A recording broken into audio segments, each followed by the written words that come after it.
தமிழகத்தில் ஒரு புரட்சி செய்தார்.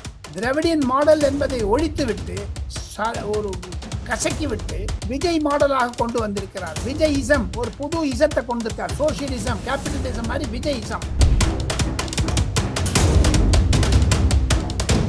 உதயநிதி என்னென்ன பேசினாரு, ஸ்டாலின் என்னென்ன பேசினாரு. ஸ்டாலின் தோக்கடிச்சிட்டாரு, ஒரு சாதாரண ஆளு. உங்க திமுக தான் தோக்கடிச்சாரு. ஒரு ஒரு பெரிய மானமரமே விழுந்துருச்சுங்களே. ஸ்டாலினே தூக்கி அடிச்சுப்பட என்னங்க.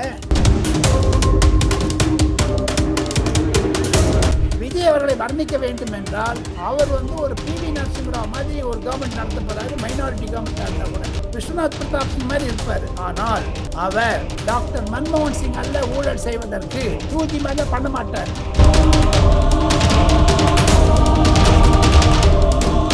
விஜய் நல்லா சுருக்கு சுருக்குன்னு பதில் சொல்ல போறாரு பாருங்க.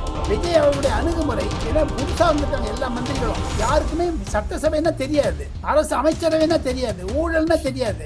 ஊழல் கத்துக்கிறதுக்கு ஒரு 5 வருஷம் ஆகும், 2 வருஷம் ஆகும், 3 வருஷம் ஆகும். ஊழலை கத்து தருது அதிகாரிகள். அந்த அதிகாரிகள்லாம் ஒரு கை வச்சுப்பாரு, நல்லா பார்த்துப்பாரு.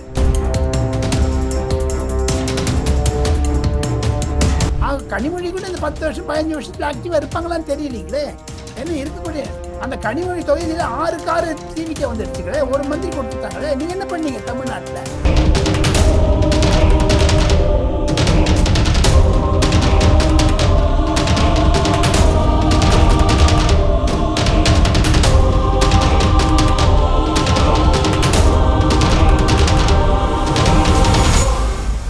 ரியல் ஒன் நண்பர்கள், உறவுகள் அனைவருக்கும் வணக்கம். இன்று நம்மோடு இருப்பவர் மூத்த பத்திரிகையாளர் டெல்லி ராஜகோபாலன் சார் அவர்கள். வணக்கம் சார். நமஸ்காரம்.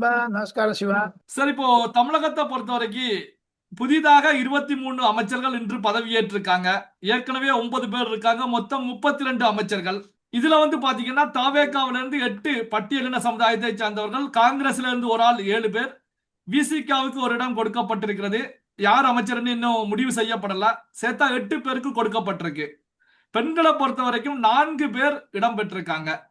இத டெல்லியில எப்படி சார் பாக்குறாங்க? நீங்க எப்படி சார் பாக்குறீங்க? மத்திய அரசாங்கத்திலிருந்து, குறிப்பாக டெல்லியிலிருந்து விஜய் அவர்களுடைய புது டீம் பார்க்க போனா அவருக்கு சப்கா சாத் சப்கா விகாஸ், அது நரேந்திர மோடியினுடைய ஒரு அறைகூவல் இருக்கிறது. எல்லாருக்கும் எல்லாம். அவர் பாருங்க, எந்த கட்சியும் எந்த ஜாதியும் எந்த மதத்தையும் விடல. பட்டியலினத்தை தவிர கிறிஸ்தவர்களுக்கும் முஸ்லிம்களுக்கு எல்லாம் கொடுத்திருக்காரு. அதை தவிர தமிழகத்தில் ஒரு புரட்சி செய்தார். திராவிடியன் மாடல் என்பதை ஒழித்துவிட்டு ஒரு கசக்கிவிட்டு விஜய் மாடலாக கொண்டு வந்திருக்கிறார். விஜய் இசம் ஒரு புது இசத்தை கொண்டிருக்கார். சோசியலிசம், கேபிட்டலிசம் மாதிரி விஜய் இசம். அந்த விஜய் இசத்தை கொண்டதனுடைய முக்கிய காரணம், நான் பெரியார் அவர்களை நேசிக்கிறேன். பெரியார் அவர்களை 5 மாடல்ல அவர் ஒரு மாடல். ஆனால் பெரியார் சொல்லக்கூடிய கடவுள் விரோதி என்பதை நான் கடவுள் ஆதரவாளன் என்று அதிலிருந்து மாறுபடுகிறேன் என்ற ஒரு புரட்சியை செய்தார் விஜய். இன்று சிவா, நான் ஓப்பனா சொல்றேன், மனப்பூர்வமா சொல்றேன், நான் ஒரு பிராமணன். எங்களுடைய சமுதாயத்தை சேர்ந்த 2 பேருக்கு மந்திரி சபை கொடுத்ததில் நான் பெருமை அடைகிறேன் விஜய்க்கு. அதுதாங்க சோசியலிசம், அதுதாங்க சமூக நீதி, அதுதாங்க சோசியல் ஜஸ்டிஸ். எல்லா இனத்துக்கும் எல்லாத்துக்கும் கொடுத்திருக்காரு. அதனால அவருக்கு ஒரு பெரிய சல்யூட்டுங்க. எல்லாத்தையும் இப்ப நாளைக்கு மந்திரி சபையில அது தவிர அறநிலையத்துறை சேகர் பாபு ஸ்டாலினுடைய கார்லயே ஒட்டின்னு போனாரு. இப்ப பாருங்க, அந்த ரமேஷ் கொடுத்துட்டாரு. அந்த ரமேஷ்கிற ஸ்ரீரங்கம் கோவில்ல சமையல் அறையில பணி இருந்தக்கூடிய ஒரு தாயாருடைய பையன் அவ்வளவு ஒரு பெரிய ஒரு பதவி கொடுத்திருக்கிறாரு. So it's a big achievement என்று தான் நான் பார்க்கிறேன். டெல்லியும் அதைத்தான் பார்க்கிறது. இதன் மூலமாக செங்கோட்டையனுக்கு ஒரு சவுக்கடி கொடுத்ததாகவும் டெல்லியில் வர்ணிக்கிறார்கள். காரணம், நிதி அமைச்சர் எடுத்து ரெவென்யூ அமைச்சர் போட்டதுல அது ஒரு நெகட்டிவ் பாயிண்டா இருக்கான்னு சொல்றாங்க. இல்ல சார், இப்போ நிதி அமைச்சராக மரிய செல்வன் கொண்டு வரப்பட்டிருக்காரு. பணிச்சுமை அதிகமாக இருக்கும், பட்ஜெட் எல்லாம் தயாரிக்க வேண்டியிருக்கும். அதனால மரிய வில்சன் அவர்களை பொறுத்த வரைக்கும் ஏற்கனவே கல்வி, கார்பரேட் இது போன்ற எக்ஸ்பீரியன்ஸ் இருக்கு. அதனாலதான் கொடுக்கப்பட்டதா சொல்லப்படுது சார். இருக்கும், அது அவருடைய நம்பிக்கையான ஆளு கொடுக்கணும், அவ்வளவுதாங்க. இப்ப பாருங்க, கடந்த 10 வருடங்களாக நிதி அமைச்சராக அம்மையார் ஜெயலலிதா, நம்ம நிர்மலா சீதாராமன் இருக்காங்க. நரேந்திர மோடிக்கு பிடிச்சிருக்கு, வச்சிருக்காரு. அதே மாதிரி விஜய்க்கு பிடிச்சிருக்காரு, இந்த அம்மா வச்சிருக்காங்க. அவ்வளவுதான், வேற என்ன இருக்கு? சரி, இப்போ இந்த விஜய் அவர்களுடைய இந்த அமைச்சரவையை பொறுத்த வரைக்கும் திராவிட மாடலை சிதற விட்டு விட்டது, உடைத்தெறிந்து விட்டது. ஏன்னா சமூக நீதி, சமத்துவம், பெண்களுக்கு பிரதிநிதித்துவம் போன்ற விஷயங்கள்ல விஜய் அவர்கள் தான் இப்போ நிலைநாட்டி இருக்காங்க. திராவிட மாடலை சிதற வைத்து விட்டது அப்படின்னு எடுத்துக்கலாமா சார்? ஆமா, கண்டிப்பா திராவிட மாடல் என்பது தேங்காய் சூர தேங்காய் மாதிரி சிதறி விட்டு சுக்கு சுக்காகி சுக்கு நூறாயிடுச்சு. திராவிட மாடலை உடைத்தெறிந்தார். பெரியார் மாடலுக்கு மரியாதை கொடுத்தார் விஜய். அதனால நான் சொன்னேன், விஜய் வந்து ஒரு விஜய் மாடல், விஜயிசம், ஒரு புதிய தத்துவத்தை கொண்டு வந்திருக்கிறார். சார் இப்போ இந்த விஜய் அவர் ஒன்னே ஒன்று சொல்றேன் சிவா. சொல்லுங்க சார். நான் வந்து டெல்லியில மொரார்ஜி தேசாய் மந்திரியா, பிரதம மந்திரியா இருந்ததுலேருந்து நரேந்திர மோடி மந்திரியா இருக்கிற எல்லாம் பிரதம மந்திரிகளும் அங்கிருந்த அரசியலையும் நன்றாக தெரிந்தவன். 45 ஆண்டு காலம் தமிழகத்தினுடைய பத்திரிகையும் தெலுங்கு பத்திரிகைக்கும் நான் வந்து டெல்லியில் அரசியல் ஆசிரியராக இருந்திருக்கிறேன். நாடாளுமன்றத்தில் பண்ணியிருக்கேன். விஜய் அவர்களை வர்ணிக்க வேண்டும் என்றால் அவர் வந்து ஒரு PV நரசிம்மராவ் மாதிரி ஒரு கவர்மெண்ட் நடத்த போறாரு. மைனாரிட்டி கவர்மெண்டா இருந்தா கூட விஸ்வநாத் பிரதாப் சிங் மாதிரி இருப்பார். ஆனால் அவர் டாக்டர் மன்மோகன் சிங் அல்ல ஊழல் செய்வதற்கு. 2G மாதிரி பண்ண மாட்டாரு. சொன்னார் பாருங்க, பதவி ஏற்று சென்டர் ஆஃப் பவர் எங்கிட்ட தான் இருக்கும் பாருங்க. அதுதான் முக்கியங்க. நரேந்திர மோடி தான் அது இருக்காரு. இன்னொன்னு இங்க பார்த்துட்டே இருங்க. அவர் வந்து நரேந்திர மோடி சொல்றாரு நேஷன் ஃபர்ஸ்ட், எனக்கு தேசம் தான் முக்கியம்னுட்டு. இவர் சொல்லிட்டாரு எனக்கு தமிழ்நாடு தான் முக்கியம். யார் என்ன பணம் கொடுத்தாலும் சரி, எது கொடுத்தாலும் தமிழ்நாட்டுக்கு உதவி செய்கிறேன்னா வரது நான் கை நீட்ட தயார். அதை பதவியேற்று சொல்லிட்டார். ராகுல் காந்தி பக்கத்தை வச்சிருந்து என்னுடைய டிரான்ஸ்பரண்டா இருக்கேன் கவர்மெண்ட். அது என்ன அர்த்தம்? நரேந்திர மோடியுடன் கைகோத்து போ, அனைத்து கட்சிகளும் கைகோத்து போன்னுட்டு. இதுதாங்க அவருடைய அரசியல். சார் இப்போ இந்த அமைச்சரவை பதவி ஏற்கும் போது காங்கிரஸ்ல இருந்து ராஜேஷ்குமார் பதவி ஏற்றாரு. அவர் ஏற்கும் போது வந்து ராஜீவ் காந்தி, காமராஜர் அண்ட் ராகுல் காந்திக்கு புகழ்பாடிய விஷயத்தை பொறுத்த வரைக்கும் கவர்னர் அர்லேக்கர் அவர்கள் வந்து ஒரு எச்சரிக்கையை தெரிவிச்சாங்க. சோ இந்த நிகழ்வை எப்படி சார் பாக்குறீங்க? அவர் வந்து பேசக்கூடாதுதான். இப்போ பாராளுமன்றத்தில் உதயநிதி மேல சபதம் எடுத்துன்னு வந்தாங்க, ஞாபகம் இருக்கல உங்களுக்கு?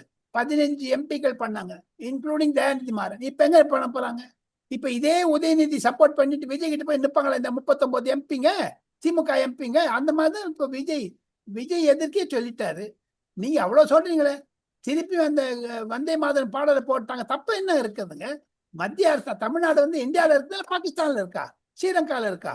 விஜய் அவர்களை கன்வின்ஸ் பண்ணியிருக்காங்க. ஆதவ அர்ஜுனா ஸ்டேட்மெண்ட் கொடுத்து கூட இன்னைக்கு திருப்பி பாடுறாங்கன்னா வேணும்னு பண்றாங்க. அதெல்லாம் விஜய் புரிஞ்சுதான் இருக்காரு.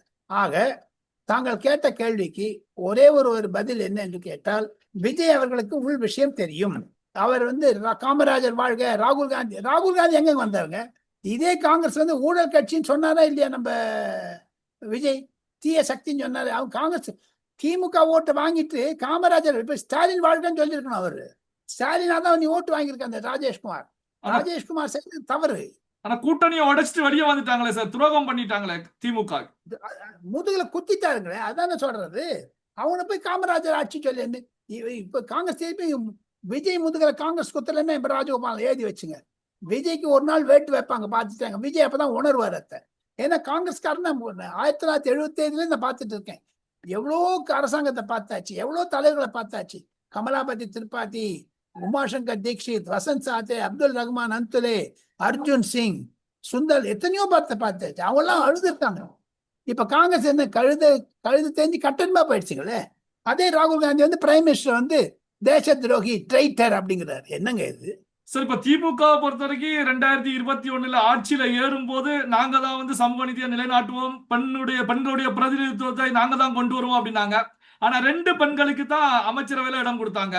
கயல்விழி செல்வராஜ், கீதா ஜீவன் 2 பேருக்கு தான் கொடுத்தாங்க. இங்க 4 பேருக்கு கொடுக்கப்பட்டிருக்கு. அதே நேரத்தில் பட்டியலிடத்தை பொறுத்த வரைக்கும் ஒரு ஆளுக்கு தான் கொடுத்தாங்க அப்படின்னு நினைக்கிறேன். இங்க வந்து 8 பேர் வரைக்கும் கொடுக்கப்பட்டிருக்கு. அப்போ இனி திமுக எழுந்திருக்குமா? எப்படி சார் புரிந்து கொள்வது? சிவா, நீங்க கேட்டீங்க, நீண்ட நெடிய கேள்வி கேட்டீங்க. அந்த கேள்விக்கு ஒரே ஒரு பதில் சொல்லணும்னா, வரக்கூடிய சட்டமன்றத்தில் தாங்க கேட்ட கேள்விக்கு பதில் வருவாங்க. விஜய் நன்னா சுருக்குன்னு பதில் சொல்லப்படுறாரு பாருங்க. விஜய் அவருடைய அணுகுமுறை, ஏன்னா புதுசா வந்திருக்காங்க எல்லா மந்திரிகளும். யாருக்குமே சட்டசபைன்னா தெரியாது, அரசு அமைச்சரவைன்னா தெரியாது, ஊழல்னா தெரியாது. ஊழல் கத்துக்கிறதுக்கு ஒரு 5 வருஷம் ஆகும், 2 வருஷம் ஆகும், 3 வருஷம் ஆகும். ஊழலை கத்து தருது அதிகாரிகள். அந்த அதிகாரிகள்லாம் ஒரு கை வச்சுப்பாரு, நல்லா பார்த்துப்பாரு. ஆக மொத்தம் விஜய் அவர்கள் தன்னுடைய அரசாங்கத்தை நல்லதாக நடத்தி செல்லுவேன் என்று தான் உறுதிமொழி கொடுத்திருக்கிறார். அவருக்கு இன்னும் ஒரு 2 வருஷம், ரஜினிகாந்த் சொன்ன மாதிரி 2 வருஷம் கொடுக்கணும் சிவா. சார் இப்போ கனிமொழி அவர்கள் பேசும்போது வந்து பாத்தீங்க அப்படின்னா திமுக வந்து தன்னை பலப்படுத்தி தனித்து போட்டியிடக்கூடிய அளவுக்கு கட்டமைப்பை உருவாக்க வேண்டும் அப்படிங்கிற கருத்துக்களை தெரிவிச்சிருக்காங்க. இதை நீங்க எப்படி சார் பாக்குறீங்க?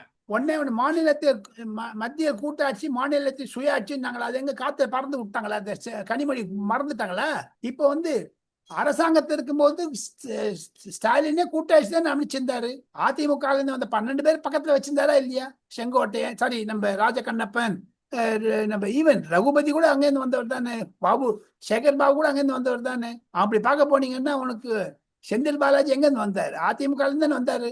அப்பேற்பட்ட ஆளுங்களாம் பக்கத்தை வச்சிருந்தோம். கனிமொழி அம்மையாருக்கு ஒரே ஒரு வேண்டுகோள், தாங்கள் ஏன் லோக்சபா ஸ்பீக்கருக்கு கடிதம் எழுதினீர்கள்? காங்கிரஸை தனியாக விட்டு விடுவோம், நாங்கள்லாம் தனியா உட்காந்து போனுட்டு சட்ட அதுக்கு வேணா ஆரம்பிச்சிட்டாங்க. இப்போ வந்து லோக்சபா நடக்கும்போது இந்த திமுக வந்து காங்கிரஸ் தனியா வந்து உட்காந்துப்பாங்க.